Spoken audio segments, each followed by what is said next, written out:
Assalamualaikum warahmatullahi wabarakatuh. Salam sejahtera untuk kita semua. Perkenalkan, saya Vita Siagiati, salah satu dosen di IPB University atau Institut Pertanian Bogor di Fakultas Kehutanan dan Lingkungan di Departemen Manajemen Hutan dan di Divisi Kebijakan Kehutanan. Dalam kesempatan ini saya akan presentasikan terkait pengajaran saya untuk memenuhi dokumen pernyataan diri dosen dalam unjuk kerja Tridharma Perguruan Tinggi atau biasa kita kenal PDD UKT-PT. Selama saya mengajar di Institut Pertanian Bogor, saya mengajar beberapa mata kuliah seperti pengelolaan hutan rakyat, kemudian penilaian hutan dan lingkungan, analisis investasi dan kehutanan, serta ekonomi kehutanan. Berikut saya sampaikan salah satu RPS dari pengajaran saya di mata kuliah penilaian hutan dan lingkungan yang saya sampaikan biasanya di semester 6. Assalamualaikum warahmatullahi wabarakatuh. Salam sejahtera untuk kita semua. Dalam kesempatan ini saya akan menjelaskan tentang rencana pembelajaran semester atau RPS pada mata kuliah penilaian hutan dan lingkungan. Dalam mata kuliah penilaian hutan dan lingkungan, staf pendidik atau pengajar untuk mata kuliah ini ada dua, yaitu Dr. Bahruni dan saya sendiri, Vita Siagiati.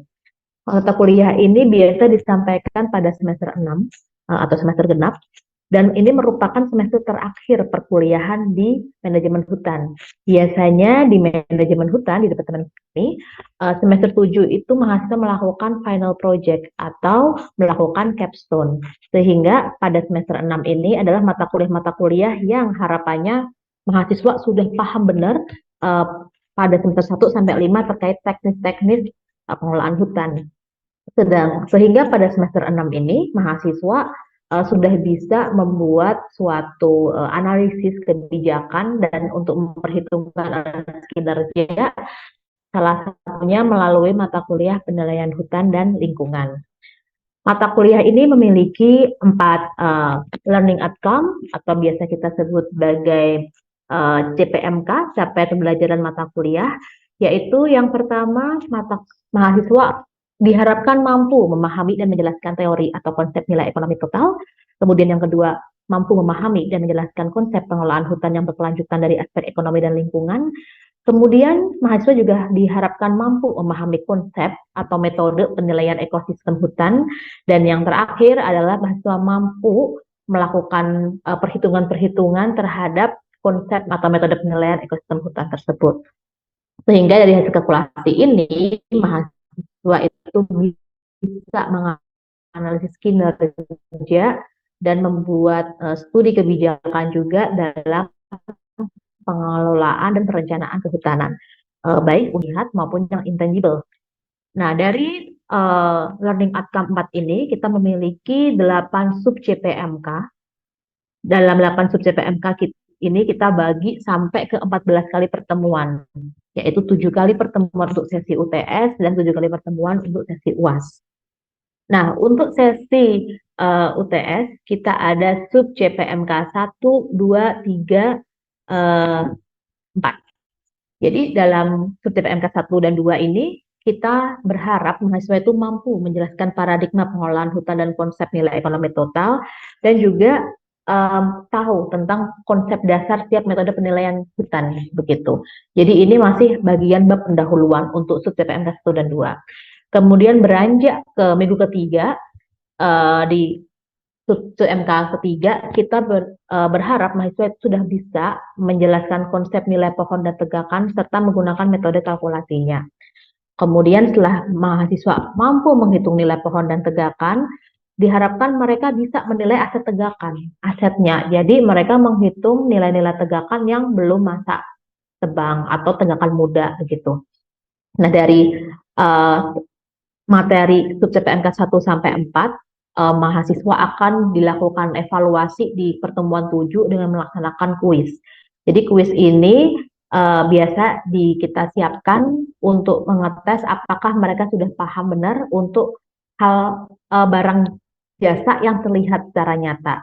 Tadi pohon, tegakan, itu adalah barang-barang yang terlihat di mata. Begitu. Jadi setelah mereka mampu melakukan praktikum juga, kita ada kuis, kemudian di minggu 8 adalah UTS, minggu berikutnya adalah sesi UAS. Jadi dalam sub TPMK 5, ini mahasiswa diharapkan mampu menghitung HHBK atau hasil hutan bukan kayu. Kemudian yang 7 adalah tentang jasa hidrologi hutan dan konservasi tanah. Lalu pertemuan berikutnya adalah terkait nilai ekonomi wisata dan menghitung ekonominya dengan berbagai metode, baik itu metode resource rent atau travel cost method ataukah willingness to pay. Kemudian di pertemuan terakhir mereka akan belajar tentang karbon kredit, perdagangan karbon, bahkan termasuk isu-isu skema perdagangan karbon gitu-gitu. Jadi dari pertemuan 7 kali selama di sesi UAS, seperti biasanya di sesi terakhir di pertemuan 14 itu kita mengadakan kuis untuk sesi UAS seperti itu. Dari mata kuliah penilaian hutan ini kita menggunakan pustaka utama pada umumnya adalah textbook untuk manajemen hutan seperti dari karangan Davis, Klemper, Turner, Peirce, James. Jadi kita juga mengadopsi beberapa teori terbaru juga dan kita juga mempunyai buku diktat penilaian hutan yang dikembangkan oleh Dr. Bahruni. Walaupun ini cukup lama tetapi masih relevan untuk digunakan sebagai salah satu referensi. Untuk metode pengajaran ini kita menerapkan TBL dan PBL. Jadi kita memberikan kasus-kasus begitu dan juga problem based learning kepada mahasiswa sehingga mereka bisa mengerti bagaimana cara mengelola atau menganalisis data-data ini. Kemudian karena ini hanya 2 SKS mata kuliah penilaian hutan, tapi satu SKS untuk kuliah, satu SKS untuk praktikum.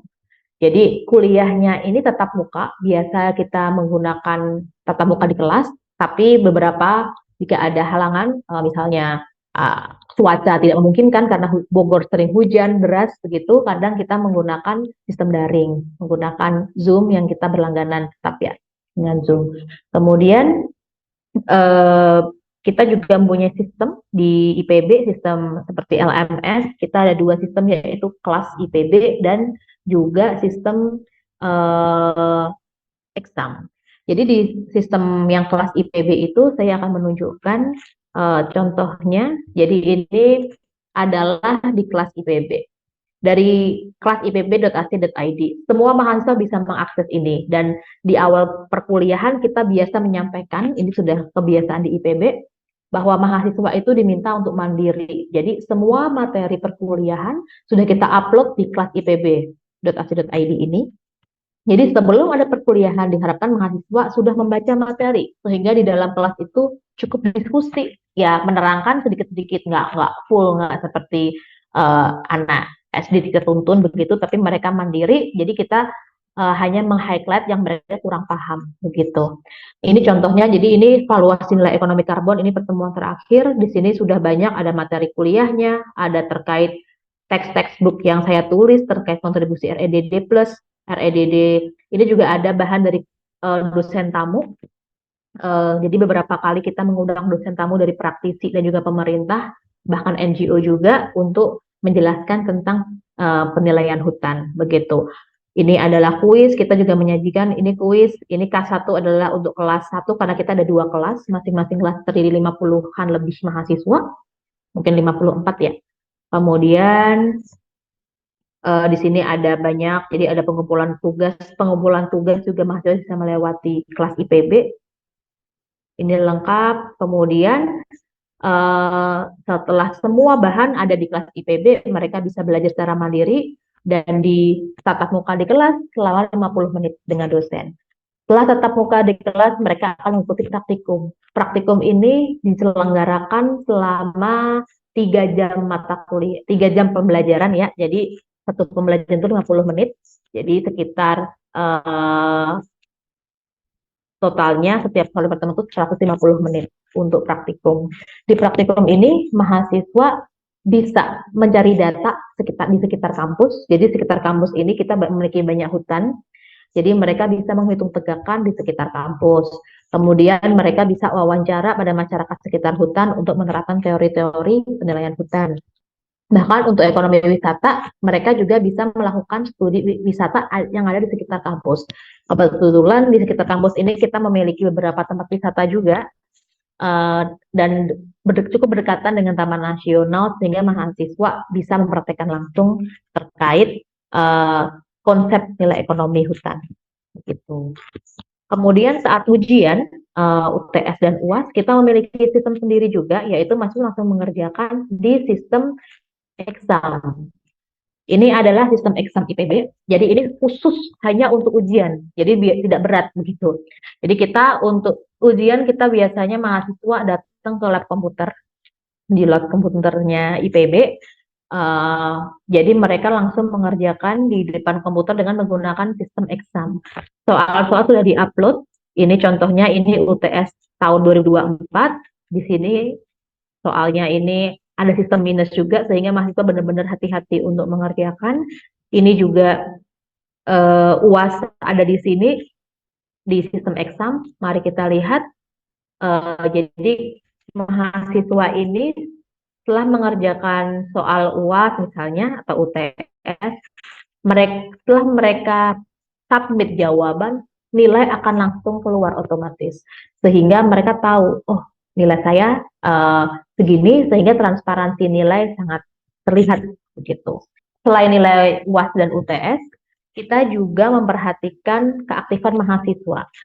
Keaktifan mahasiswa ini selain dosen mengakses saat proses tatap muka, kuliah di kelas dan juga di praktikum, kita juga meminta info dari teman sejawat. Jadi mahasiswa masing-masing harus mengisi form penilaian antar teman begitu. Ini formnya. Jadi form penilaian teman kelompok. Jadi di sini kita melihat keaktifan apakah anak ini berkontribusi besar untuk proses pembuatan problem based learning-nya begitu atau project dari praktikum yang biasa kita lakukan setiap minggu. Jadi di sini ada form mahasiswa diminta menilai keaktifan. Ini contoh-contohnya apakah aktif, kurang aktif, siapa nama anggota yang aktif, yang tidak aktif. Jadi di sini kita bisa mengevaluasi setiap mahasiswa begitu. Dari sini, dari sistem evaluasi ini kita sudah sampaikan ke mahasiswa juga bahwa eh, proporsi penilaian adalah sebagai berikut. Ini aktivitas partisipatif 5%, hasil proyek, jadi setiap minggu mereka ada tugas dan mereka juga harus mempresentasikan progres tugas mereka, itu 50% karena kita menerapkan PBL.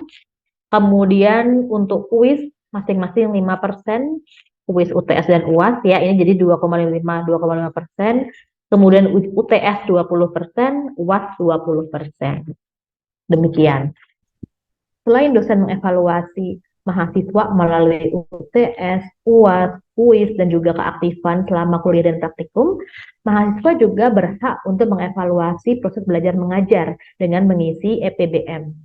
Ini seperti yang saya sampaikan di sini, contohnya. Jadi setiap sesi UTS atau UAS, mahasiswa wajib mengisi EPBM. Ini saya tunjukkan hasil EPBM saya di semester genap tahun 2023-2024 di sesi UTS untuk mata kuliah penilaian hutan dan lingkungan. Di sini mahasiswa memberikan evaluasi mata kuliah untuk penilaian hutan dan lingkungan itu di poin 3,75. Ini sangat tinggi karena nilai tertinggi adalah 4. Kemudian untuk evaluasi dosen, saya mendapatkan 3,84. Ini juga cukup sangat tinggi ya, karena maksimal adalah 4. Di sini mahasiswa diberi pertanyaan apakah dosen memberikan kuliah dengan sudut ramah, menyampaikan kuliah dengan menjadi mentor, dan juga bagaimana pemanfaatan teknologi seperti LMS, kelas, exam, dan lain-lain. Assalamualaikum warahmatullahi wabarakatuh. Waalaikumsalam warahmatullahi wabarakatuh. Waalaikumsalam Waalaikumsalam warahmatullahi wabarakatuh. Terima kasih. Suara saya terdengar ya, Dek ya? Selamat siang, salam sejahtera untuk kita semua. Ini kita memasuki minggu kedua ya di mata kuliah penilaian hutan dan lingkungan. Jadi minggu lalu kita pertemuan pertama sudah kita belajar tentang aturan main mata kuliah ini, aturannya seperti apa. Nah, saya mau ngecek nih, check in ke teman-teman dulu nih. Siapa nih yang sudah buka materi hari ini di sistem kelas IPB? Ayo. Oke, Nur Alif. Oh, udah Saya Sudah, nggak sudah, Bu. Bu. bisa. Sudah, Bu. Udah. Dafu. Sudah Bu. Suwanda juga udah. Yang cewek mana suaranya nih? Saya sudah buka, Bu. Oh, Prama Isma sudah. udah, Bu. Sudah, Ibu. Oh, bagus. Jadi, ya, ini minggu kedua sudah sesuai ini ya, apa namanya, kesepakatan kita minggu lalu, begitu. Bagaimana kita belajar di materi kuliah penilaian hutan dan lingkungan. Nah, ini untuk menumbuhkan jiwa voluntary, karena kan negara maju itu jiwa volunterinya harus makin tinggi nih, ya kan? Kemarin di pertemuan pertama sudah dijelaskan gitu kan ciri-ciri negara maju, menghargai waktu dan juga jiwa volunterinya meningkat. Ini ada nggak yang mau membantu saya untuk share screen? Saya bisa sih share screen sendiri, tapi saya ingin mengajak teman-teman untuk semakin konsentrasi. Saya boleh, Bu, share screen. Oh, Pramayu ya, silakan. Ya, Bu. Nah, oke. Kita belajar di minggu kedua ini tentang konsep dan kegunaan penilaian hutan. Oke, slide berikutnya. Jadi di mata kuliah ini kita akan belajar tentang maknanya, kegunaan, dan manfaat valuasi sampai ini kan kita sudah mulai praktikum ya. Kalau minggu kemarin kalian pembagian kelompok dan penjelasan tentang aturan main praktikum. Nah, mulai minggu kedua ini kalian sudah mulai mengerjakan praktikum gitu. Jadi nanti di kuliah hari ini kita juga akan menyampaikan sedikit apa yang kalian perlu siapkan untuk praktikum di minggu ini. Jadi sub CPMK untuk minggu kedua ini adalah mahasiswa mampu menjelaskan konsep dasar setiap metode penilaian dan kegunaan penilaian dalam pengelolaan sumber daya hutan. Jadi kalau teman-teman ini sudah memenuhi tujuan dari sub CPMK 2 ini, ya sudah tercapai, begitu ya. Jadi nanti kalian lihat lagi tuh, saya sudah paham belum? Gitu. Kalau belum paham, kita tanya jawab sampai nanti di praktikum juga. Gitu. Slide berikutnya. Oke, makna valuasi ekonomi jasa hutan. Apa itu valuasi hutan? Minggu kemarin sudah dijelaskan. Tapi kita kembali ke marwahnya. Kita tahu ya, hutan itu menghasilkan barang, kayu, HHBK, dan jasa. Ada tangible benefit, ada apa? Satunya intangible, Tangible, Bu. intangible. Intangible, Bu. Nah, ini saya mau nunjukin ide. Ini foto asli. Ini saya yang mengambil fotonya tuh yang ada sungai, ada orang bongkar muat barang. Itu sungai ada di Kalimantan Utara. Pernah dengar Taman Nasional Kayan Mentarang? Harusnya pernah. Itu Taman Nasional di ujung perbatasan dekat Malaysia sana ya, Dek ya. Jadi di situ itu sungai jalanan darat itu terbatas sekali, Dek. Jadi orang itu memanfaatkan aliran sungai itu dan kanan kirinya itu hutan. Bahkan menuju Taman Nasional ya. Yang di atasnya ada madu. Madu itu di atas eh, danau mana itu yang di Kalbar itu, yang Kapuas Hulu. Pernah dengar nggak teman-teman? Sentarum. Itu ada tuh deket Danau Sentarum itu di atasnya orang tuh sengaja buat tikung gitu. Nah, hal-hal semacam ini biasanya nggak disadarin kan sama masyarakat sekitar hutan. Mereka ya itu bisa dipahami karena kan tadi kemarin kita sudah menjelaskan ya di minggu satu ya. Apa yang membuat valuasi itu berbeda? Salah satunya adalah tentang persepsi. Persepsi dipengaruhi oleh apa? Ya banyak tuh, ada faktor ekonomi, pendidikan, dan lain-lain gitu. Tapi kita lanjut lagi dulu ke slide berikutnya, Prama. Nah, kehutanan ini berkaitan erat dengan sektor pertanian sampai dunia. Dari hal yang depan rumah, ini kan ada gambar ini saya ambil dari Google ini deh, bukan gambar saya sendiri. Jadi apa? Ada hutan, bawahnya sawah gitu kan. Jadi landscape-nya kelihatan. Kemudian peranan kehutanan itu dari tingkat level masyarakat lokal sampai dia peranannya untuk ekonomi daerah bahkan bisa sampai ekonomi nasional. Mungkin teman-teman sempat dengar tentang karbon ya. Karbon itu kan jadi isu ekonomi mungkin bisa dunia juga gitu. Nah, teman-teman tadi yang ngakunya sudah membaca PPT ini, saya ingin tahu pendapat kalian. Apa sih sebenarnya slide ini tuh tentang makna valuasi ekonomi jasa dan ekosistem? Kenapa hutan itu berkaitan erat dengan sektor-sektor ini? Contoh realnya seperti apa? Ada yang mau berpendapat di sini? Izin Ibu, izin berpendapat. Oh iya, siapa ini? Perkenalkan saya Nur Iya. Alif, Ibu. Oke, ya silahkan. Izin berpendapat ya Bu terkait dengan keterkaitan antara sektor kehutanan dengan sektor-sektor lain. Misal, yang pertama Bu, saya ingin memberikan contoh mungkin di sektor pertanian ya Bu, di mana kita tahu bahwa hutan itu kan menyediakan jasa lingkungan, jasa ekosistem, berbagai jasa ekosistem gitu. Salah satunya kan ekosistem air gitu Bu. Nah, yang kita tahu juga bahwa pertanian itu membutuhkan air gitu Bu untuk bisa mengairi sektor pertaniannya gitu. Nah, fungsi kehutanan itu menjadi penyangga gitu Bu, karena dia sebagai penyedia jasa air, terus juga nanti sektor pertaniannya juga diberikan jasanya gitu, menerima manfaat dari jasa kehutanan itu sih Bu. Terus juga begitupun dengan perkebunan gitu Bu. Kurang lebih dari saya seperti itu Bu. Oke, bagus nih udah pada baca. Berarti memang ya hutan tadi ada fungsi provisioning, terus sebagai regulating ya, bahkan sampai support juga. Nah, ini apa namanya? Kita tahulah manfaat positifnya gitu. Tapi apa yang terjadi nih? Coba kita lihat eh slide berikutnya, Rama. Bagaimana bila banyak hutan hilang dan rusak? Ya, kita tahu nih, irigasi terganggu, otomatis sawah produksinya nggak tinggi kan, begitu. Transportasi sungai, kalau sungainya debit airnya kecil kan nggak bisa jalan itu perahu-perahu itu. Kalau itu mengering, kan banyak sungai-sungai mengering kan sekarang. Terus bencana alam banyak ya. Nah, itu salah satu. Itu kita tahu tuh. Kan kalau teman-teman sudah belajar hidrologi ya, ya kan? Ini penilaian Sudah Ibu, hutan sudah dapat. sudah kan? Berarti pas. Karena penilaian hutan itu di mata kuliah ini kan ditaruh di semester 6. Ini kan semester kalian kuliah ya di IPB. Sebelum kalian teman-teman ikut capstone gitu. Jadi harapannya ini adalah akumulasi keilmuan teman-teman. Nah, ini tadi sudah dijelaskan bahwa hutan ini banyak hilangnya ya, dan itu akan berakibat terhadap bencana ekologis, begitu.